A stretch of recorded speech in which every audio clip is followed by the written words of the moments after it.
Morning all student, all here my channel 2%। सभी श्रोताओं को मेरा शाम का नमस्कार और सभी श्रोताओं से मेरा विनम्र निवेदन है, यदि हमारे चैनल पर नए हैं तो चैनल को सब्सक्राइब करना, लाइक करना ना भूलें और वीडियो को अंत तक जरूर देखें। बड़ी दुख की बात ये होती है जब आप वीडियो को पूर्ण रूप से नहीं देखते हैं। हम देख रहे हैं इस समय कंपटीशन के दौर में आप ऐसी चीजों को भूल जा रहे हैं, तो आपका जीवन में ऐसी आप सफलता की उम्मीद मत करिएगा। तो मेरा आप लोगों से विनम्र निवेदन है, हमारे चैनल को अंत तक देखिए, चैनल पर सब्सक्राइब करिए और वीडियो को लाइक करिए और वीडियो को अंत तक जरूर देखना मत भूलिए, जिससे आपके फ्यूचर को संभालने के लिए हम तरह तरह से इस समय इतिहास से संबंधित महत्वपूर्ण तथ्य लेकर आते हैं। फिर आपको हम मोटिवेशनल वाक को भी देते हैं। आज का सुविचार, सबसे अच्छा बदला है कोई बदला ना लेना। सबसे अच्छा बदला है कोई बदला ना लेना। बस मुस्कुराइए, मेहनत कीजिए और सफलता प्राप्त कीजिए। दूसरा है, सभी मनुष्य के 3 जीवन होते हैं। सभी मनुष्य के 3 जीवन होते हैं, सार्वजनिक, निजी और गुप्त।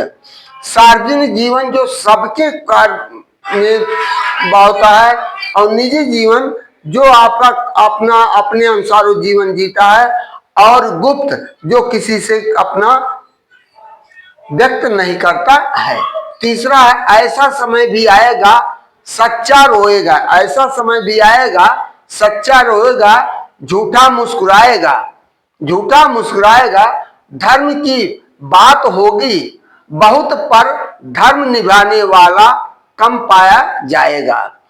चेहरे पर सब मासूम दिखेंगे पर मन में स्वार्थ छिपा रह जाएगा। रिश्ते नाम के रह जाएंगे, मतलब का ही साथ निभाएगा। सोना परखा जाएगा आग में, सोना परखा जाएगा आग में और इंसान परखा जाएगा समय में। इंसान परखा जाएगा समय में। अंतिम है, शमशान में राख देखकर मन में एक ख्याल आया। शमशान में राख देखकर मन में एक ख्याल आया। सिर्फ राख होने के लिए इंसान जिंदगी भर एक दूसरे को से जलता रहता है।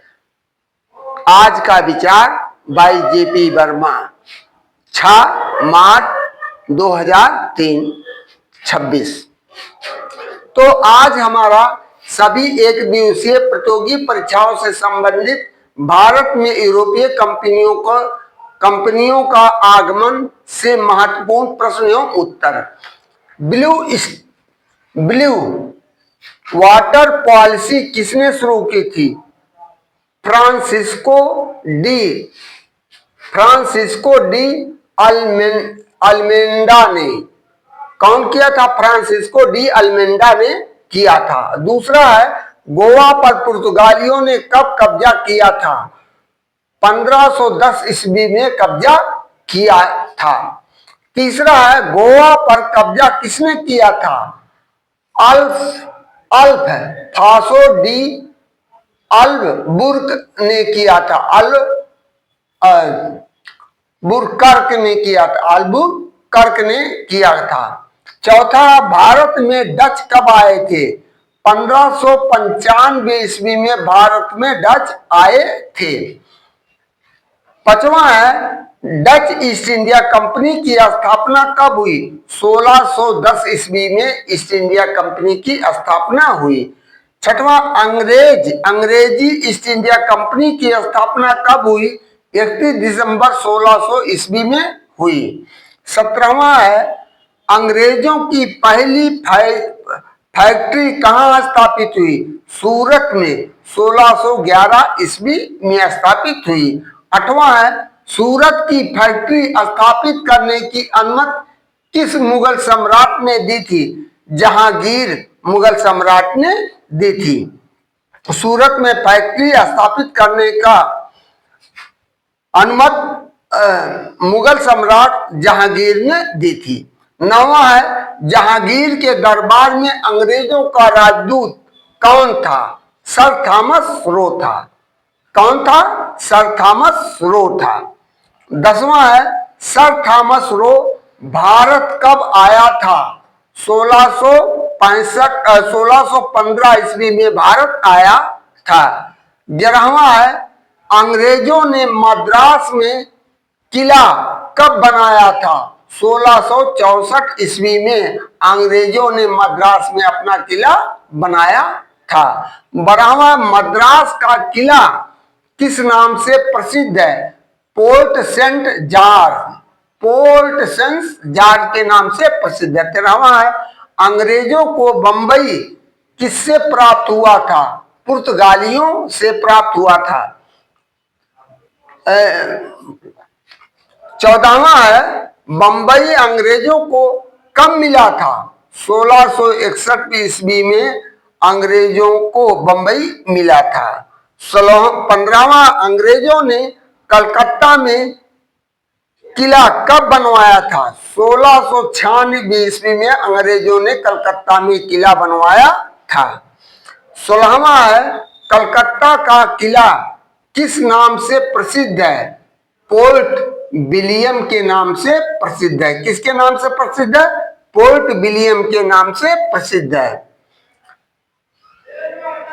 17वां है, फ्रांसीसी ईस्ट इंडिया कंपनी की स्थापना कब हुई? 1664 ईस्वी में ईस्ट इंडिया कंपनी की फ्रांसीसी की स्थापना हुई।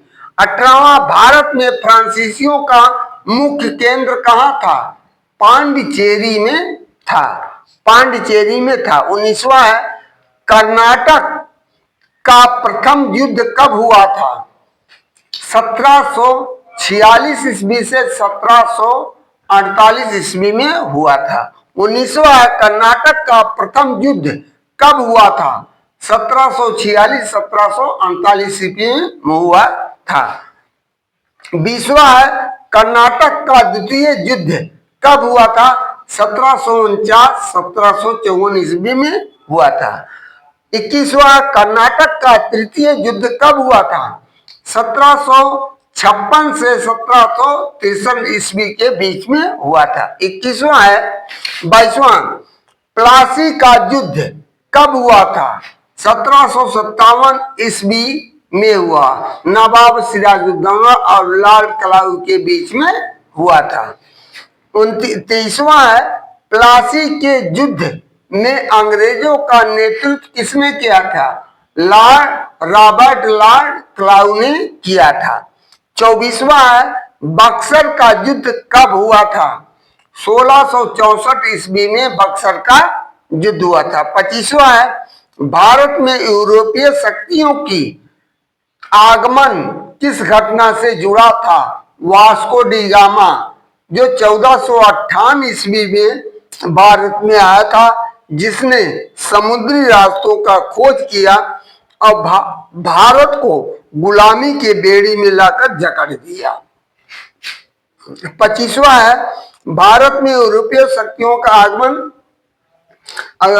26वां है, भारत में पुर्तगालियों की पहली फैक्ट्री कहां पर स्थापित हुई?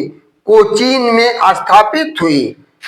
27वां है, पुर्तगालियों की ब्लू वाटर पॉलिसी किससे संबंधित था? समुद्री शक्ति से संबंधित था। 28वां, भारत में पुर्तगालियों की वास्तविक स्थापित करने वाले क्षेत्र किसने दिया था? किसने दिया था? अल्फासो डी अल्बुकर्क ने दिया था। 29वां लास्ट, अंग्रेज और पुर्तगालियों के बीच पहला युद्ध कौन सा था? संथाली का गुप्त युग, संथाली का गुप्त युग। तो इस तरह हमारा सभी अपने दर्शकों से हमारा निवेदन है कि हमारे वीडियो को यदि आप समय रूप से नहीं देखते हैं तो हमारा दिल भी बहुत गर्वित हो जाता, बहुत हमको कष्ट महसूस होता है तो ऐसा मत करिए, हमारे अंदर निराशा पैदा करिए कि हम वीडियो डालना बंद कर दें। जब तक हमें टाइम टेकन नहीं मिलेगा तब तक हम आपको वीडियो नहीं दे पाएंगे, क्योंकि हमको भी कुछ लालसा है। आपको कुछ जाने वाला नहीं है, आप नहीं सुनना चाहते हैं तो आप वीडियो को चालू कर दीजिए, इसके बाद सुनते रहिए, आपको कुछ न कुछ उसका ज्ञान प्राप्त होता रहेगा। तो सभी श्रोता भाइयों से मेरा निवेदन है कि हमारे वीडियो को ज़्यादा से ज़्यादा सब्सक्राइब कर, चैनल को सब्सक्राइब करिए, वीडियो को लाइक करिए और फॉलो भी करिए, और कमेंट के द्वारा हमें सूचित करिए कि आपको किस चीज़ की आवश्यकता है। मैं इतना सक्षम हूँ कि आपको हर क्षेत्र से संबंधित, क्योंकि मैंने भी संघर्ष किया है 12 साल, मैंने भी संघर्ष किया, यूपीएससी पीसीएस, मैं भी 3-3 4-4 प्रांत का क्वालिफाई हुआ, लेकिन दुर्भाग्यवश परिस्थितियां बदली, मैं उस स्थान तक नहीं पहुंच पाया। आज जो पहुंचा होता तो आज मेरे रिटायरमेंट की करीब होती, किसी जिले का कमिश्नर या डीएम होकर के मैं रिटायरमेंट होता, क्योंकि मेरा पहला सिलेक्शन यूपी पीसीएस में हुआ था। लेकिन इंटरव्यू के द्वारा, अब आप ये जानते हैं हमें कुछ कहना नहीं है, क्योंकि मैं बैकवर्ड जात का विद्यार्थी हूँ, तो हर जगह भेदभाव चरण सीमा पे था। जिस समय मैं इंटरव्यू 91 में दे रहा था, वहाँ मेरे जो इंटरव्यू कमेटी के सदस्य थे, 3 सदस्य थे, तीनों ब्राह्मण थे, एक श्रीवास्तव थी, 4 लोग बैठे थे। उन्होंने हमको किस तरह बहिष्कृत किया, इससे मुझे कुछ ज्ञान नहीं है। तो मैं आप सभी श्रोताओं से ये निवेदन करता हूं कि आप स्ट्रगल करिए, संघर्ष करिए, संघर्ष को अपने जारी मत, संघर्ष को कभी विराम मत दीजिए, लेकिन अपने संघर्ष को आप जारी रखेंगे तो आप अपने भविष्य को यानी स्वर्णिम अक्षरों में लिखने के लिए तैयार रहेंगे। तो मेरा आप सभी श्रोताओं से निवेदन है और क्रमबद्ध निवेदन है कि हमारे वीडियो को ज़्यादा से ज़्यादा सब्सक्राइब करिए, चैनल को सब्सक्राइब करिए, वीडियो को लाइक करिए और वीडियो को अंत तक देखिए, जिससे हमको भी एक उल्लास मिलता रहे, हम आपको तरह तरह की जानकारियां भी देते रहें। तो चूंकि जो आप ये सोच रहे हैं कि मैं आप वीडियो पे लिख कर डाल देता हूं, लेकिन डालने पर वो हमारे लिए एक अलग चीज है, मैं इसको ओरल भी पढ़ा सकता हूं, लेकिन वो टाइम आप टेकन ज्यादा समय लगता है, इसलिए मैं पहले से आपके लिए मटेरियल तैयार करता हूं।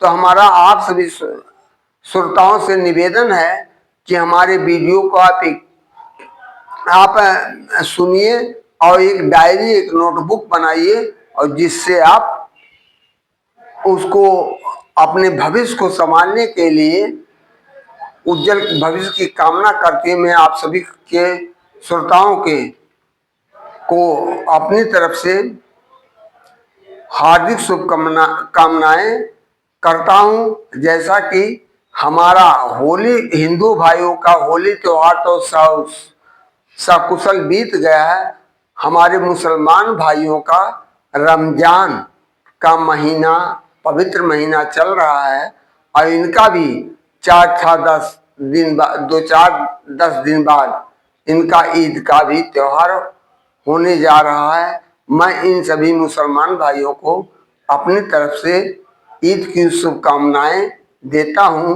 हमें हिंदू, मुस्लिम, सिख, ईसाई सभी हैं आपस में भाई भाई, हमें किसी धर्म से कोई गुरेज नहीं है। हमें राजनेताओं के चक्कर में नहीं पड़ना चाहिए, हमें अपने बलबूते, अपने जैसे आज देख रहे हैं इजराइल, ट्रंप और तमाम ऐसे, इराक, ऐसे तमाम ऐसे देश जो विश्व युद्ध की तरफ ढकेल रहे हैं, लेकिन ऐसी नौबत ना आए, ईश्वर अल्लाह से आप खुदा मनाइए कि ये परिस्थितियां ना आए, नहीं तो पूरा विश्व इस वैश्विक में संकट की घड़ी से गुजरेगा, कोई बचेगा नहीं। तो इन्हीं शब्दों के साथ सभी श्रोताओं को मैं उज्जवल भविष्य की कामना करते हुए अपने वाणी को विराम देता हूँ। थैंक यू, धन्यवाद, गुड नाइट।